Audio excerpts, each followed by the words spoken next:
Hello, welcome one and all to this new class,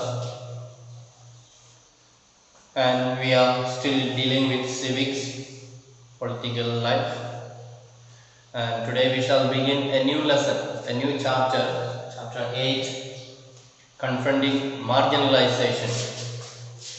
Confronting marginalization. The last chapter we saw what is marginalization, how some communities are marginalized, how they are deprived of their rights, their equality, how they are affected economically, socially, and so on. So today we shall see how to confront, how to fight against that marginalization, how to bring up that marginalized community into the mainstream, how to make them equal with others, and so that's what we are going to learn in this lesson. So you can take lesson number 8. What is the page number? Page number 95. Page number 95 we can take. Confronting marginalization. So in the previous chapter, we read about two different things,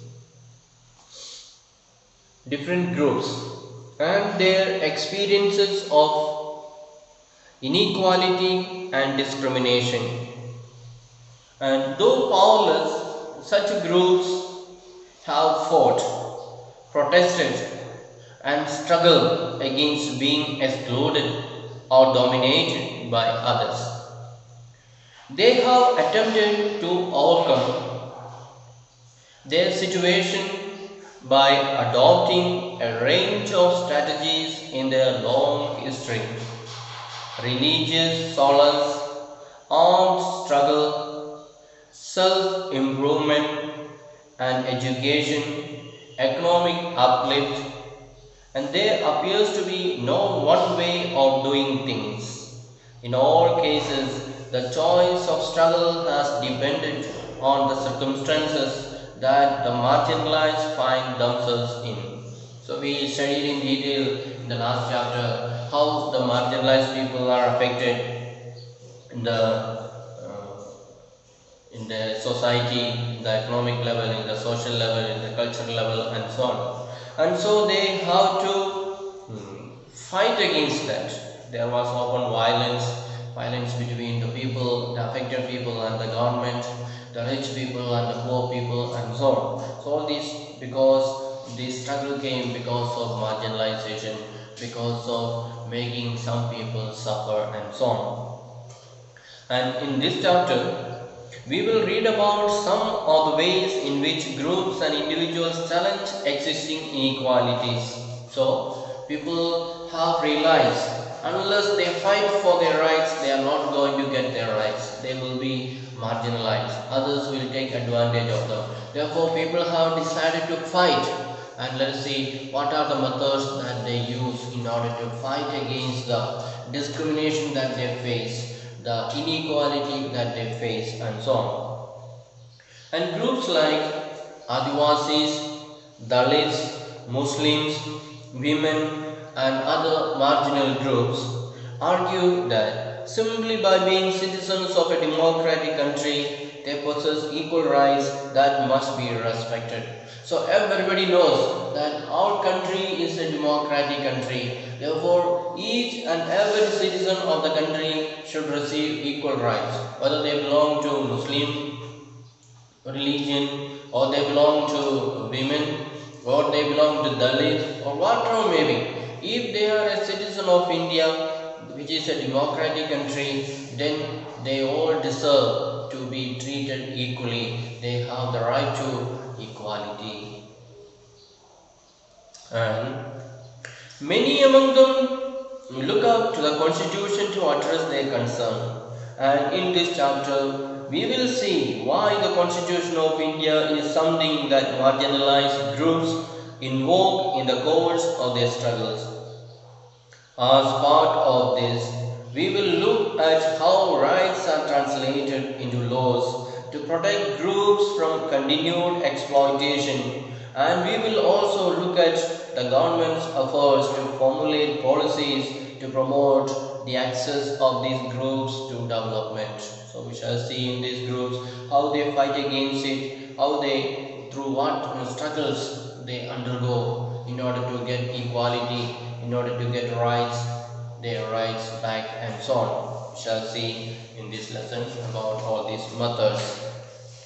So the first and the foremost important thing that people can claim for their right is because it is a fundamental right, it is mentioned in the constitution and so on. That's why they are able to fight for their rights. If it is not mentioned in the constitution, then they may not be able to demand for justice. Because it is mentioned in the constitution, they can really say that it is our right and we should have access to it and so on. So let us see about the fundamental rights. By invoking the fundamental rights, how can we claim for our rights?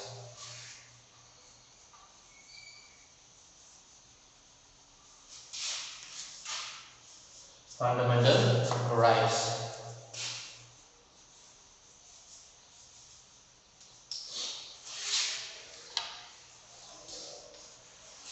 That is the fundamental rights.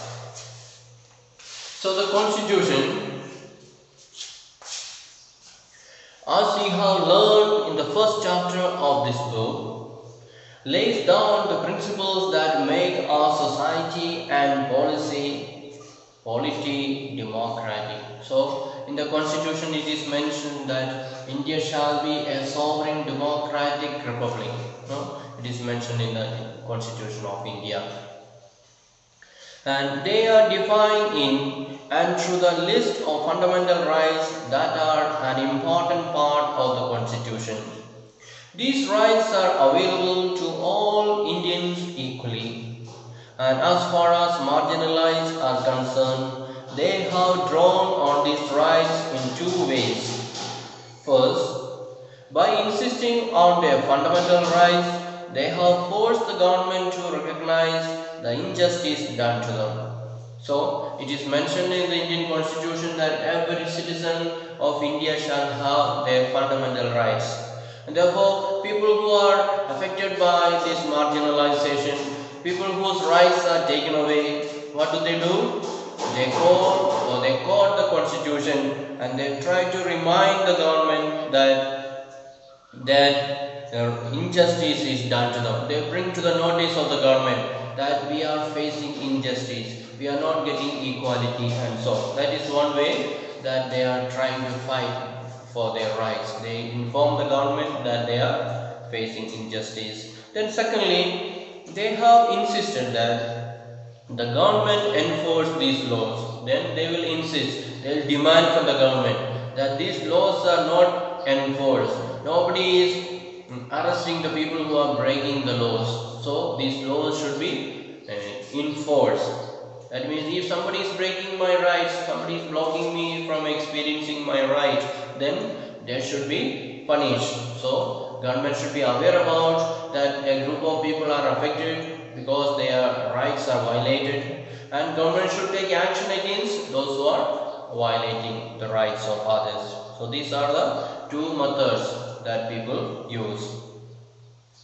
In some instances, the struggles of the marginalized have influenced the government to frame new laws in keeping with the spirit of the fundamental rights. So, the struggles of the marginalized have influenced the government to frame new laws. So, when government realizes that the existing laws are not enough, the present laws are not enough, some people are still suffering, and therefore we are not able to protect them with the present law. So we need to make some more better laws or strong laws so that nobody will violate their rights. So government have realized that, and accordingly, based on these fundamental rights, without taking away the fundamental rights, they have tried to add something extra so that their rights will not be violated. Then Article 17 of the Constitution states that untouchability has been abolished. So in the Constitution, Article number 17, it is written untouchability is abolished. That means there should not be the practice of untouchability. All should be equal and they should be able to use same method. Before it was a low caste person cannot go to the high caste person's house. They will be chased out. The low caste person cannot travel in the same bus that the high caste is traveling, or they cannot walk in the same road where the high caste is walking. So that is called untouchability. One is low caste, another one is high caste. So that distinction was there. But the constitution says there will be no untouchability. That means everyone will be considered as equal. And what this means is that no one can henceforth prevent Dalits from educating themselves, entering temples, using public facilities, etc. So before, the Dalit people, they are considered as low caste. They cannot go to the same school where the high caste people are studying, or they cannot go to the same temple where the high caste people are going, and so on. So all those things are abolished. The Dalit people also will have equal access to temple, to the school, and so on. So there will be no one to block them. And it also means that it is wrong to practice untouchability, and that this practice will not be tolerated by the democratic government. In fact, untouchability is a punishable crime now. So if any high caste says you are low caste, don't come to my house, don't come to my school, don't come to my temple, and so if they say, then that person can be punished, because the constitution says there is no more untouchability. So if anybody is trying to practice that untouchability, then the law should take its action and punish that fellow who is breaking the law, who is trying to practice that untouchability. And there are other sections in the constitution as well that help to strengthen the argument against untouchability. For example, Article 15 of the Constitution notes that no citizen of India shall be discriminated against the basis of religion, race, caste, sex, or place of birth. And you learn a lot about this in class 7 textbook in the chapter of equality. So there is one more article in the Indian Constitution, that is on article number 15, and that says that there will be no discrimination, no distinction, no separation on the basis of religion or race or caste or sex or place of birth and so on. So we cannot say you are that caste, I belong to this caste, so we shall not mingle together. Or on the basis of sex, boy and girl, we cannot say this is only meant for boys, girls should not come here, we cannot say that. So that kind of discrimination should not be allowed on the basis of anything. Just because you are a citizen of India, you should have equal rights with others. Whether you belong to one religion or other, or one caste or other, or you are a male or female, doesn't matter. You will have equal right. That is guaranteed by our Indian Constitution. And if anybody is violating that, then that person should be punished. That is a responsibility of the government. And so the last lesson also you have studied about it. The last class also you have studied a lot about. And this has been used by Dalits to seek equality where it has been denied to them. So the Dalit people in India, they are suffering a lot at the hands of the rich people or the high caste people, and therefore they use this article, the power of this article they are using in order to get justice for them, in order to get equality with others and so on. And therefore Dalits can invoke or draw on the fundamental rights in situation where they feel that they have been treated badly by some individual or community or even by government. So if the Dalit people feel that they are discriminated or they are facing injustice by some individual or maybe by some other community, maybe by next another village, or even by government. So government says Dalit people should not go to this school, or Dalit people should not go to that hospital. If the government also can make such kind of rule, suppose especially if the government is running by the majority of the community, then they will try to discriminate the minority community. Then they can fight against that. They can complaint against the government in the court. So all these provisions are there, all these facilities are there in order to bring equality to the minority community in our country. And they have drawn the attention of the government of India to the constitution, demanding that the government abide by it and do justice to them. So whenever the people fail to receive that equality, they reminded the government that it is a right that is mentioned in the Indian constitution, and therefore it is their duty to protect and provide the rights to the people. And if the government fails to do that, then people can go to the court and demand justice through the activity, through the power of the court. And likewise, other minority groups have drawn on the fundamental rights section of our constitution, and they have particularly drawn upon the right to freedom of religion and cultural and educational rights. And in the case of cultural and educational rights, distinct cultural and religious groups like the Muslims and the Parsis have the right to be guardians of the content of their culture, as well as the right to make decisions on how best this content is to be preserved. So the minority groups, they take their refuge in this constitution, especially the fundamental rights. And what do? They demand religious freedom, because constitution says that every person has got the right to choose their religion.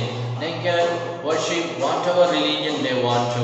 Therefore the minorities, they take the recourse to the fundamental rights, and in order to follow their own religion, in order to practice their own cultural practices, or in order to have their own education facilities, and so all these are provided in the Indian constitution. Therefore nobody can block them, and if they are blocked, then they can take recourse to this Indian constitution and remind the government that it is their responsibility to provide protection and equality to the people.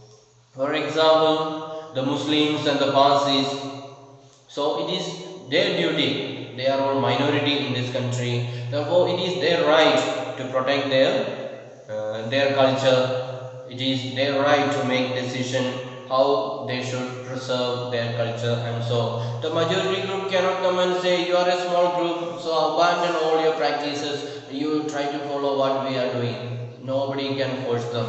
The majority religion cannot go and tell the other minority religion, oh, you are a very small group, why you want to belong to another religion, come and join us. So all that is not allowed. There should be complete freedom, and it should be completely left to them that they should decide how they should preserve their culture, how they should preserve their social customs, and so it is completely depend on them, and they are given full freedom to decide, to choose what they should do, and so on. Then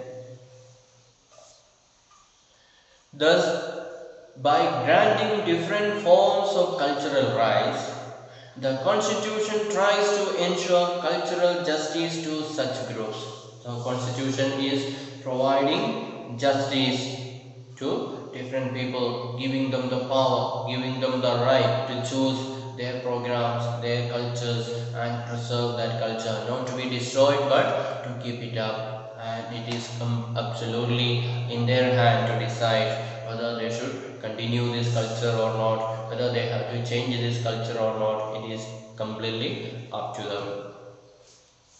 Then the constitution does this so that the culture of these groups is not dominated nor wiped out by the culture of the majority community. So the constitution gives this right so that however small community it may be, their culture may be beautiful, the culture may have separate meanings or special meanings, and that should be kept up, that should not be destroyed by the majority community. Therefore, the constitution specifically mentions that they have the right to practice their culture, they have the practice to continue, keep it up their culture, and so the majorities cannot suppress the minority or cannot eliminate them from the society, and so if it happens, then people can go to the court and get justice for them.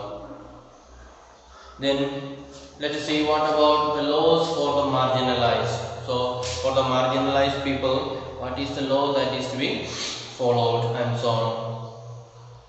And as you have read, the government makes laws to protect their citizens.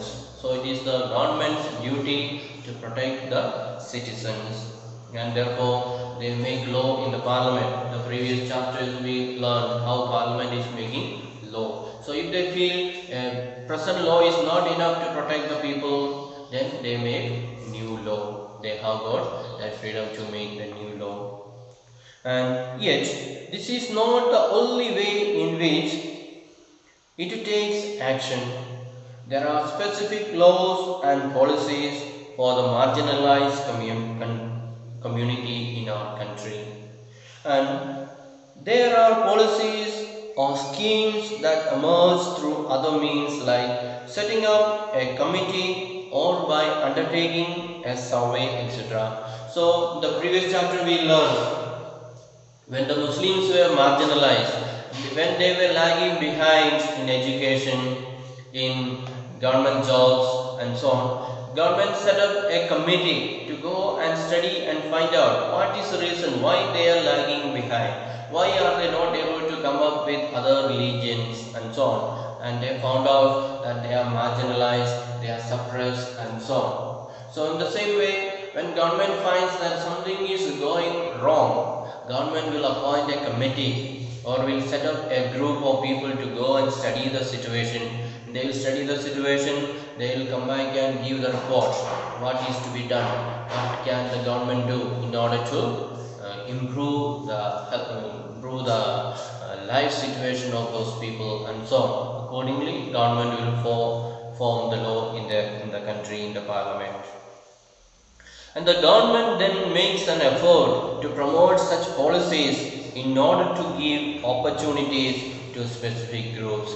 So when the government realizes what is the reason why these people are getting marginalized, the government will try to give them more opportunity so that they can come out to the same level with the majority community. Maybe they will be given the extra help, maybe to study, they will be given scholarship for studies, or they may be given some kind of provisions, certain percentage will be secured only for them, for belonging to this community. So people who are belonging to a scheduled caste, scheduled tribe, they are given exceptions.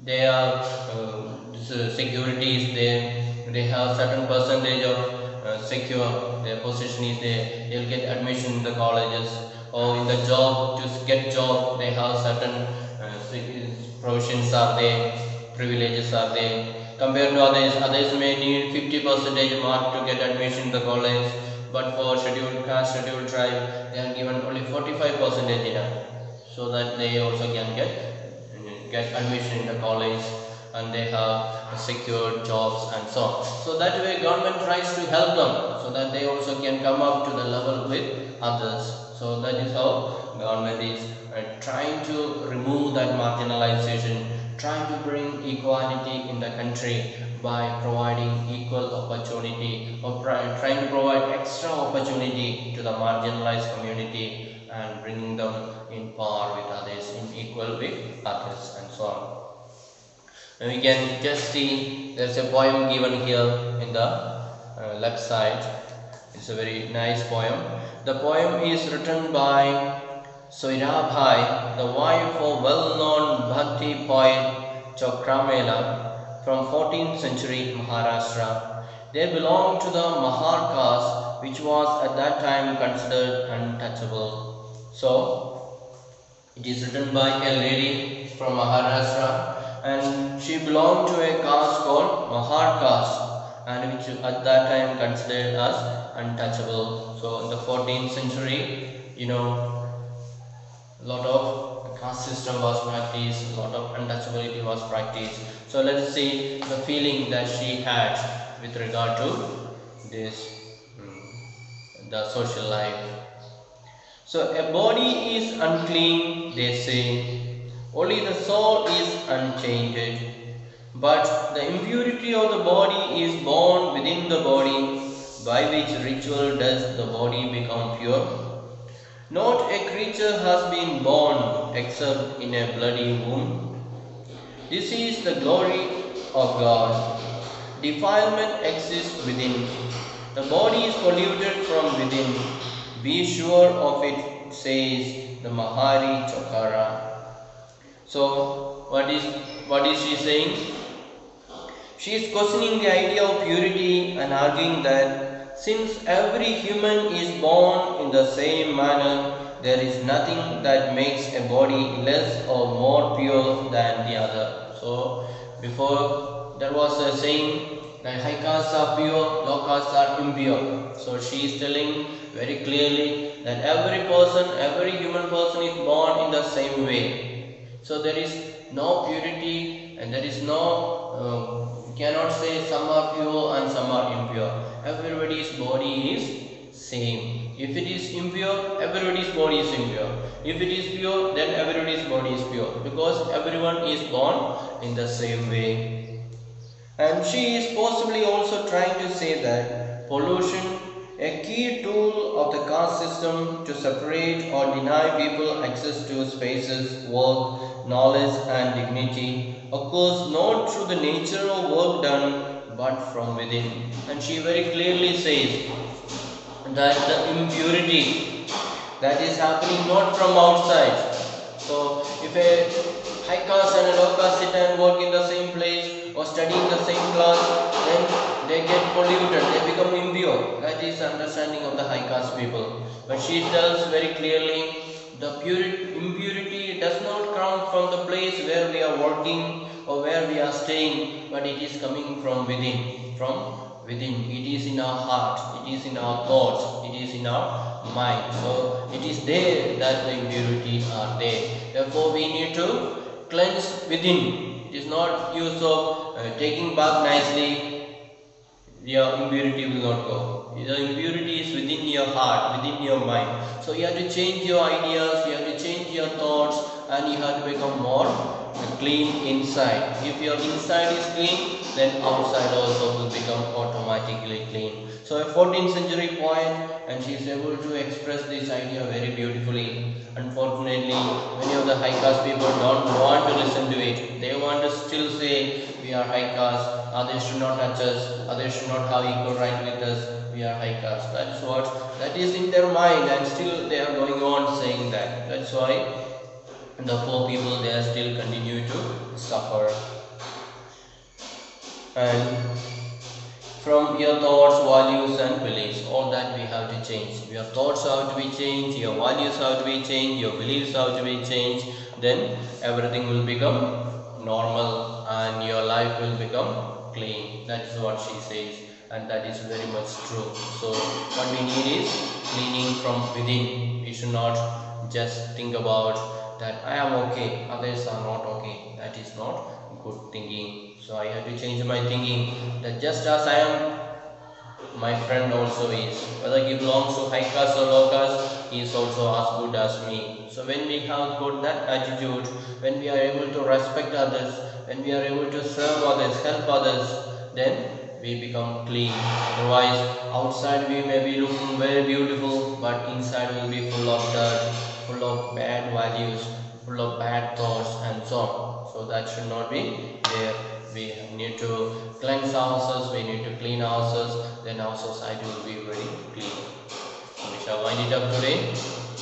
I hope you understood about how the people can fight against the marginalization that they face by going to the court, by reminding the government that they are affected or they are ill-treated or they are not getting equality, and the government, they can start new laws, introduce new laws in order to protect the people and bring equality, or provide some extra care for these marginalized people by providing some security, a certain percentage of job security or education security, and so some reservation can be given to them. So through that reservation, they will get some extra benefit and so that they also will be able to come up to the equal level with others. That way our country, nobody will suffer from inequality, nobody will be marginalized, all will have equal access and all will be able to practice that equality. So let us hope and pray that our society will remove that untouchability, remove that inequality, and will try to work for equality and for love and unity and so on.